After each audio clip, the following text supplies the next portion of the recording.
Okay, how's everyone doing? Ladies and gentlemen, entrepreneurs, innovators, a very warm welcome to our highly anticipated panel today. My name is Omar, Elassar, the Global Head of Ecosystem Growth and Business Development at Parity Technologies. Today we have the privilege of hosting two distinguished venture capitalists who have dedicated their resources and expertise to fueling the early stage ecosystem of Polkadot.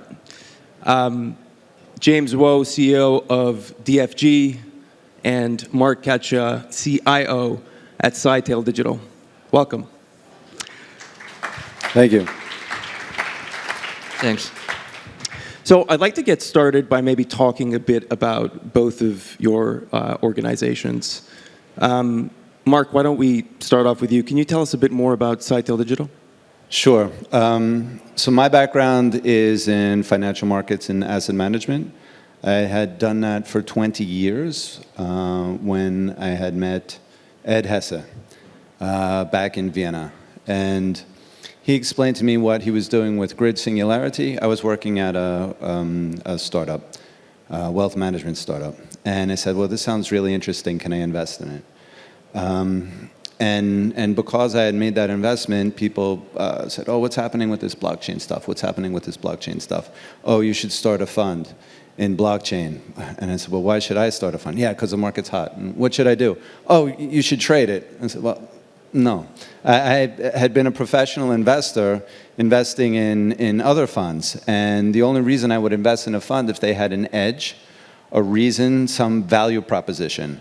But then when, in the beginning of 2017, when the ICOs started kicking off, and Ed was now in Berlin, I said, well, now a light went off for me. He said, this is a value proposition. If we could access teams and vet them and vet their technology before they had their ICO, well, that should be something that is profitable. And other traditional investors should be interested in that. So that's how we got started.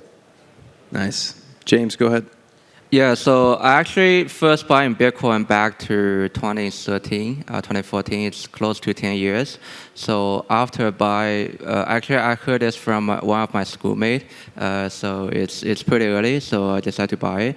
So at first it's a bear market, so I didn't get any profit. But start from 2016, start to get a lot of profit. So getting excited about crypto and digging too deeper about it, and feel this is going to be super, super big in the future. So I start in DFG back at that time and decide to really do the investment. Not only just buy Bitcoin, but also doing investment in the crypto space. So we invest into a bunch of startups, pretty OG startups right now, or unicorns like Circle, like a few other like exchange as well at that time. Then in 2017, I start to notice about Polkadot, and once I learning the vision about it, I feel pretty excited about it. So we decide to make a investment start from then. In 2019, 2020, actually the Polkadot ecosystem become much bigger. There's a lot of good quality projects came out, so we invest into a lot of good Polkadot ecosystem projects start from there. And yeah, we keep supporting it until now, and we were still supporting the Polkadot ecosystem. So that's my story. Fantastic.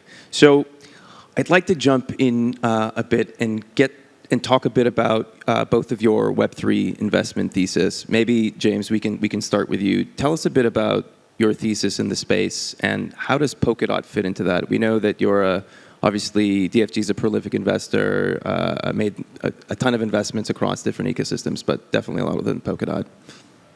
Yeah, absolutely. Good question. I think for us, on the infrastructure side, you need to have real innovation, right? So not just like trying to solve the problem at the same vertical, right? So if you just imagine back to 2017, then Bitcoin faced the problem of scalability. Then you have all these kind of hard fork came out, like Bitcoin Cash, BSV, whatever.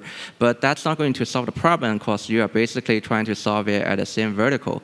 Because if you want to really be a step ahead, then you need to have better technology and great vision. So it's not like the same thing. So what Polkadot does is definitely a step ahead toward Ether and also other layer one is basically we enter into a multi-chain world. You are going to kind of face the problem of the cross-chain. Then Polkadot is here to solve the problem. So the vision here is great. It's real innovation.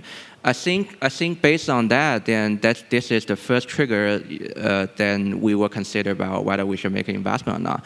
The second is more about execution. So once you have a big vision, you're trying to solve a hard problem. Then how could you realize that vision, right? So you need a strong team, strong community, and strong ecosystem to realize the vision. So I think Polkadot is on the right track in the past few years. I think, but we need to be more aggressive and trying to work harder and see whether we can do more stuff in the crypto space in the next few years. Mark, Scytale Digital is a Polkadot only focused fund. Tell us a bit about that. Not exactly. So we do have a couple investments outside of the ecosystem, but as we've gone on, so we're on our second fund now. The first fund, the largest investment was into Polkadot, and that was mostly informed by our good luck of having Ed as our first advisor, and we brought two other advisors. One is Gavin, and the other one is Aaron Buchanan, if you guys know who he is. And so the first fund went well, and we started this fund. I think we closed it in the beginning of 2022 and have been investing. So we warehoused some investments in the Polkadot ecosystem.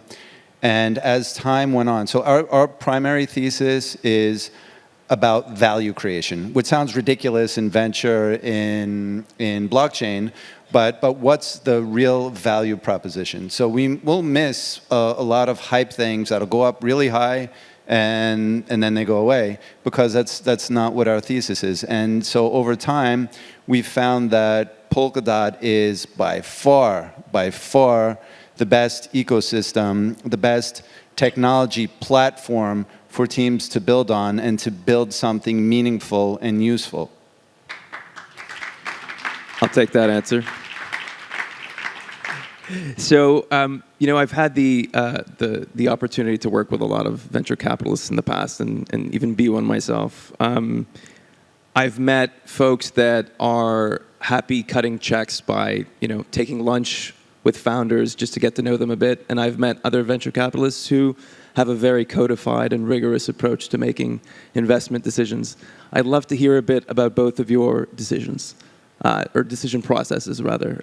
James, maybe you can tell us a bit about that. Sure. So I think the most important thing is do innovation here. So I just don't want the project to repeat what other people does in other ecosystem. I don't think that makes a lot of sense.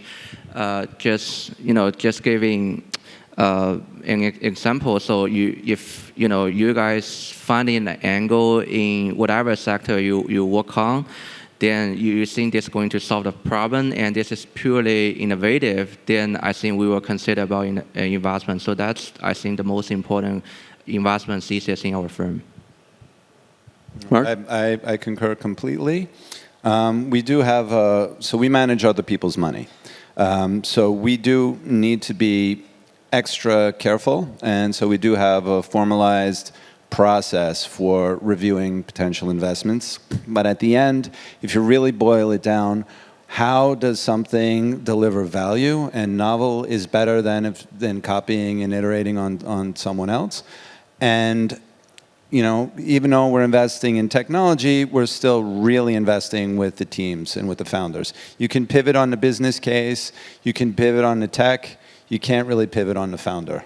And so what we really look for is integrity as far as we could measure it, for hunger, for tenacity, for somebody that's not going to give up through adversity, because we all know there's quite some adversity in these markets. Absolutely. I think especially at the early stage where you both play, the founder-driven approach, I think, is probably the right way. I mean, I'm curious, how many times have you made investments that have had one purpose or one kind of business objective that have pivoted to something completely different? shortly thereafter? Well, that's a good question. So I can give an example right now. But we invested after they pivoted, right? So Aventus is one of our portfolio partners. They started out as a live event ticketing application blockchain. And shortly after their tech was ready, COVID hit. So live events really wasn't going to make it. And so they did what they needed to do, is pivot, and they're having amazing success right now. So it's almost necessary. So many of the top successful companies started out as something completely different, like Instagram, for example.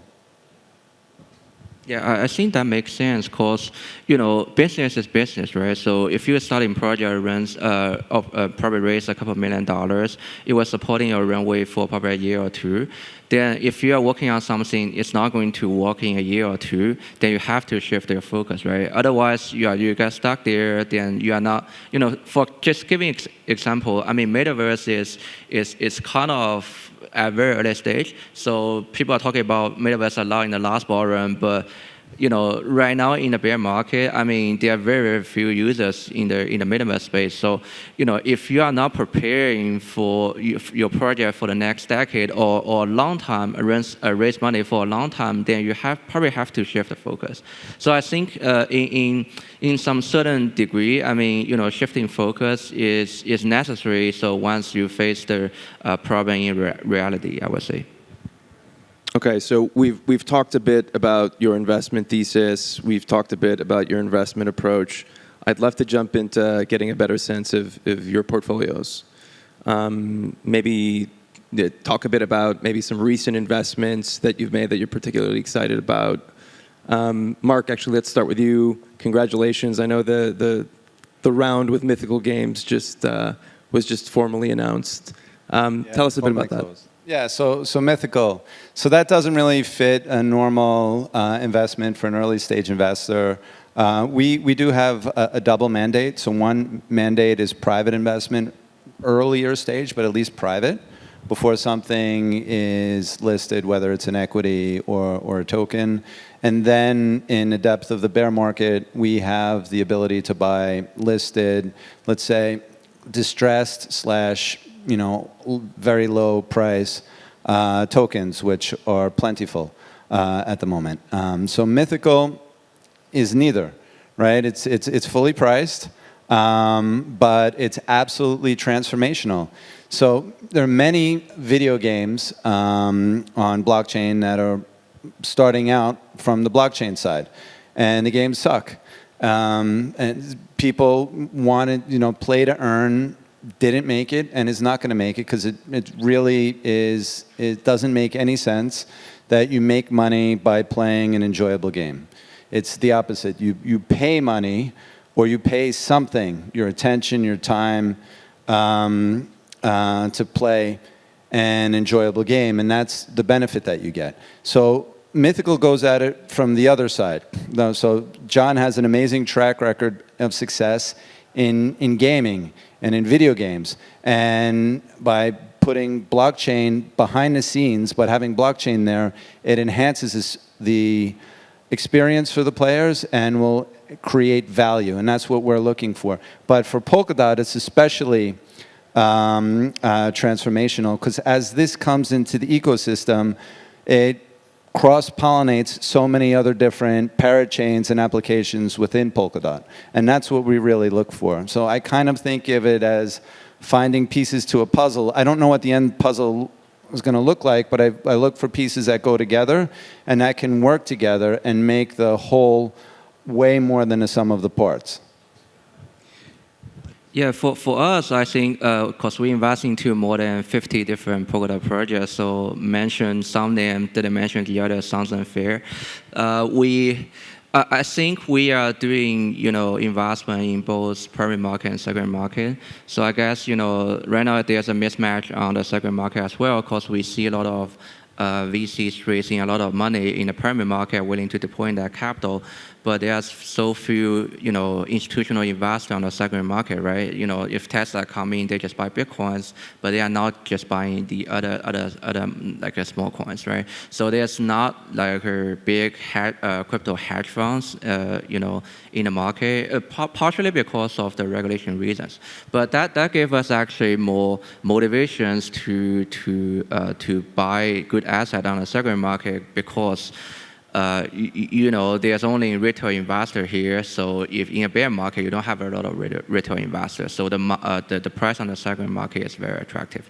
So we buy a lot of crypto, Polkadot asset, including DOT itself, like Elassar, moving on the secondary market as well, and a few others. So that's one of our recent investment. The others we definitely keep a close eye on the new things in the Polkadot space. We invest into Tense Network in the Polkadot space, and also we invest into a lot of great infrastructure which is supporting the Polkadot ecosystem. For example, we invest into ChainSafe, which is a very good company, and also invest into Ledger recently, the largest hardware wallet supporting Polkadot and a lot of Polkadot assets as well.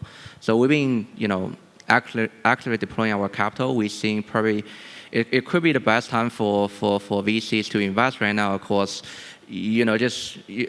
before the bull market, you need to deploy your capital. Otherwise, you will not get any returns. So that's really a good time right now.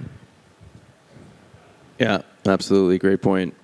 So we've talked a bit about your portfolio. Okay, you make an investment in a company. They join the family, so to speak. How do you then work with your portfolio companies? What is the platform for support? Mark, I know I attended Lugano, your event in Lugano earlier this year, which was a smash hit. What are some of the other services or support components that you kind of put out there to help your portfolio companies thrive? Sure. So when I started out, I thought we would just be passive investors, sort of invest and then turn up again in a few years and make a bunch of money. It didn't work out that way. And so what I found was there was no way that I was just going to let it go when we had stuff that was down. And I said, well, this is decentralized. Even though I'm not in the team, I can help because that's the whole idea of the crypto model, right? You have this token and then you incentivize all different types of stakeholders. And so we were a stakeholder too. So it kind of rolled up my sleeves and went to work with some of the teams, adding value wherever I could. And so that started out in like capital market functions because from my background. And then it came to more like ecosystem types of assistance. And now, and that was as I was learning by doing. More or less. But now what we do have more of a process where we really try to find what other investments that we have can work with each other. And it's actively happening. And it kind of brings a tear of joy to my eye when I see a business partnership announced between two of our portfolio companies. Good point. I think for us, to be a value-add investor is super important in crypto space because good project didn't, need capital. There's a lot of VC will chase them for giving the capital. So it's important to give a lot of supporting for our portfolios. I would say two things, right? The first is probably more direct supporting from us because we're still holding massive amount of DOT. If, the portfolios want to get a purchase slot or whatever, we are happy to use our DOT to support as long as the proposal makes sense for us. We also operating node service, so we establish node for a lot of Polkadot project. So right now we doing this in house and staking our own asset. But if other people want to use our node service, we are happy to do so as well. So this is more type of like a direct support. The second I would say is more like a indirect support. So there's a big network in our firm. So there's a bunch of Polkadot project, bunch of non-Polkadot project, infrastructure project. I think there's a lot of synergy that all the portfolio can create together. So we can help, for the portfolio to finding these angles, working for more on partnership and building more connection for our, portfolio as well. So also, I think the indirect support is also very important in our firm. So, so we trying our best to give our support to all the portfolios. That's great. So I want to touch on an interesting point just made around having portfolio companies do business together. Obviously, one of the key points for Polkadot is interoperability.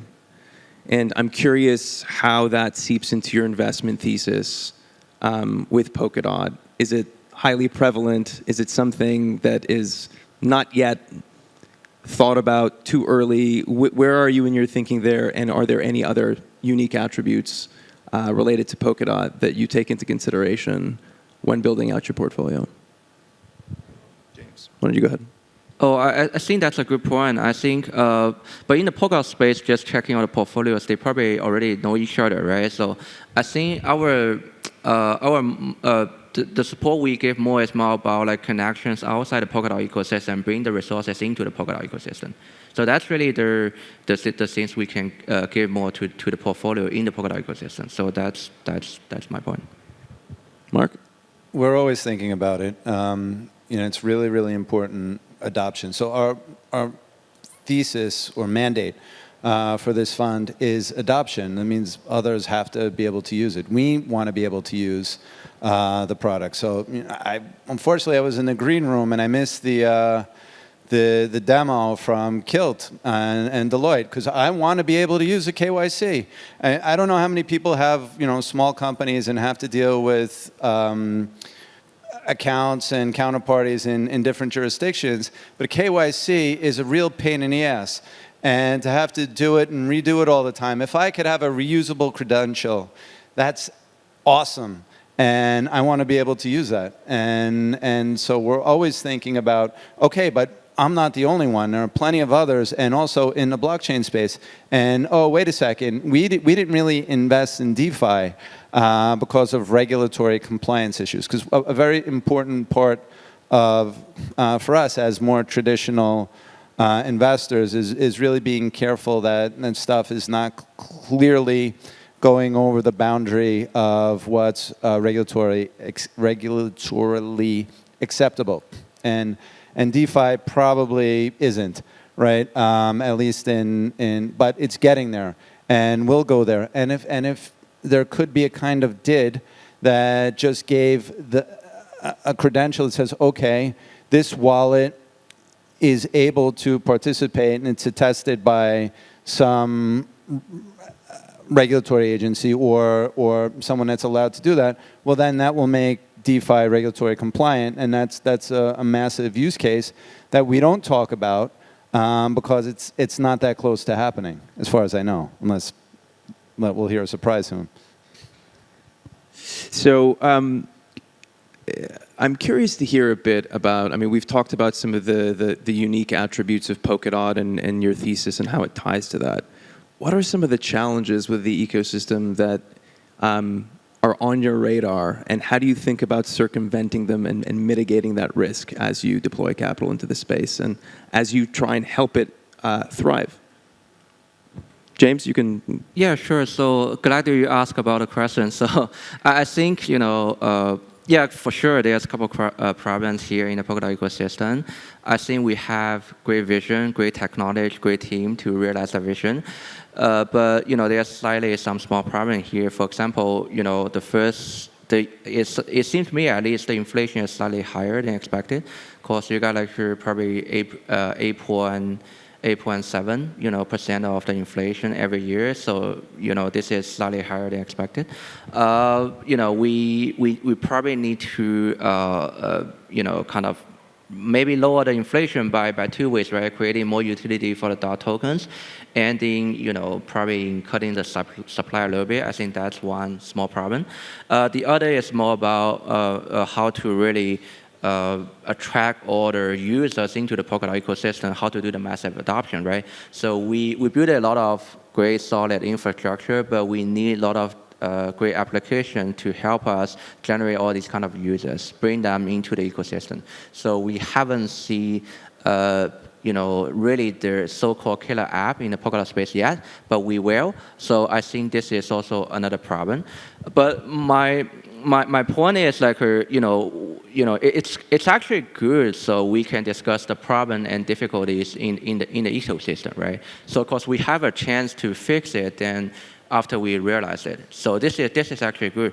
Just imagine compared to Polkadot, maybe Solana ecosystem, everyone thinks Solana is very, very good, very, very good, but people don't realize how shit, SBF is, right? So after this all happened, then Solana just go down, I don't think they can even recover, right? So, before they realize the questions, there is a problem, there's a massive hole, behind it, in FTX, right? Nobody knows about it.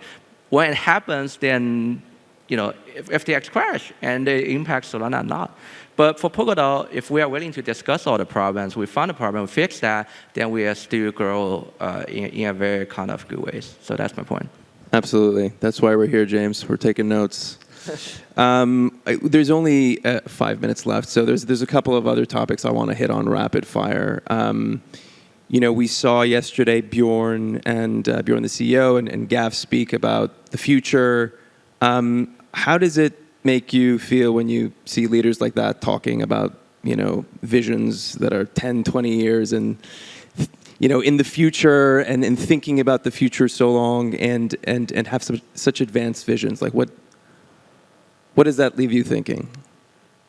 Jeez. So, when Gab gives a talk about something novel, I need to watch it a few times to really understand what the hell he's talking about. So I hope I'm not the only one. I suspect I'm not. But just to have him out here speaking, because he's been kind of silent for a while. And I think a lot of people want to hear from him because he's just an absolute visionary, right? And to have him here talking about the future, he's thinking like 5 steps ahead already for what is a technology, existing technology that a lot of the others are trying to copy and are not having success copying. And so it's great to hear them out here, and especially Bjorn. I was really happy with the content of what Bjorn was talking about. Because sometimes, when it's a bear market and prices are down, it's kind of depressing and gloomy, and we can lose sight of how early we really are in this space and with this technology, and that it's coming. It's really coming. We're seeing it happening. So enterprise is important. Retail and everyday use is really important. And it's not quite here yet, but I think we're just at the cusp of it really starting to happen. On the topic of the bear market, I think it's no secret anymore. We're in a bear market. Valuations are down. Round sizes have come down. Capital isn't being deployed as freely. What's your sense? Is there still dry powder out there, or has it all shifted to the AI crowd? I think a lot of people in this room are probably wondering that. James, you want to? Yeah, I think James always has dry powder. Yeah, I think overall, bear market, 2 things, right? The first is about the overall economy, right? The monetary policy. Right now, Federal Reserve is still adding interest rates, so it's very hard for us to see a bull market this year. So, but I'm pretty positive about the market probably in 2024 and 2025. So we will see outside environment become better. And I think internally, we just need to have more triggers, like what I said before, like the killer app. Once we attract more users in this space, then people get excited and then see this is okay. We have really something people can use, and then we will have another bull market. So I'm not too worried about both of them to happen, but I just think we need to be more patient about waiting for that.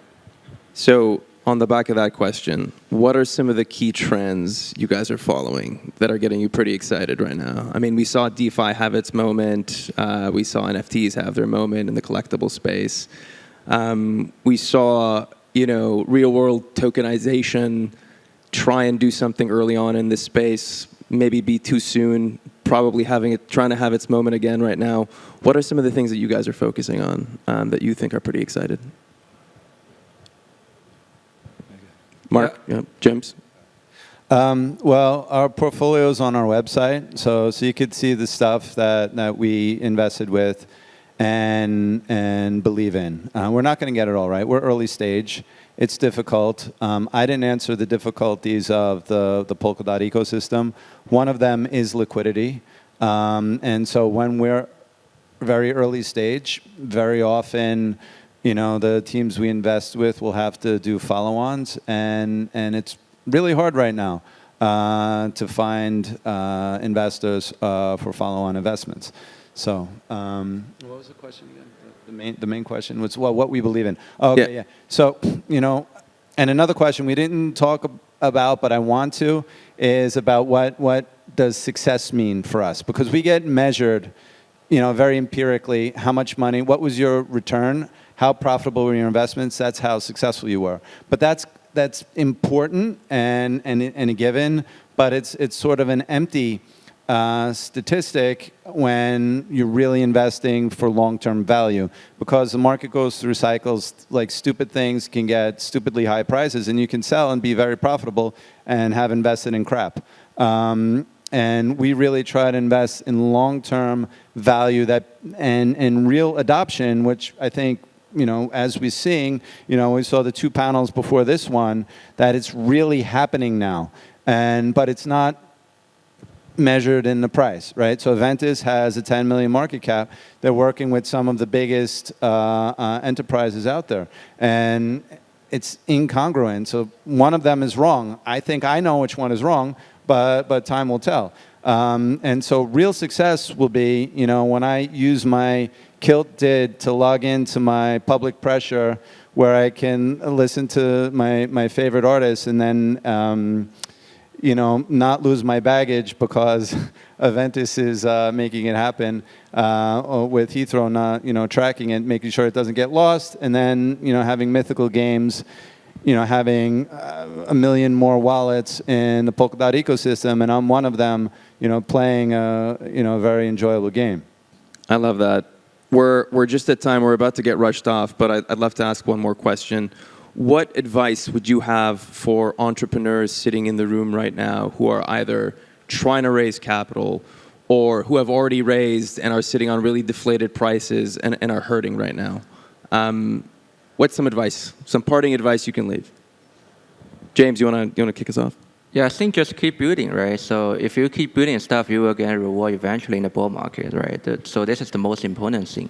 If you are good enough, then you're able to raise good capitals. If not, finding us, talking to us, and we will invest. And talking to other VCs, people will invest. So that's it. Yeah, add value. Have a value proposition, and stick with it. And if you really believe in yourself, and you'll get through the tough part. Maybe you'll run out of money. Maybe you'll just be doing it on your own out of a basement somewhere. But if you really have a true value proposition, that will always win out in the end. James, Mark, Cachia, thank you very much. Thank you.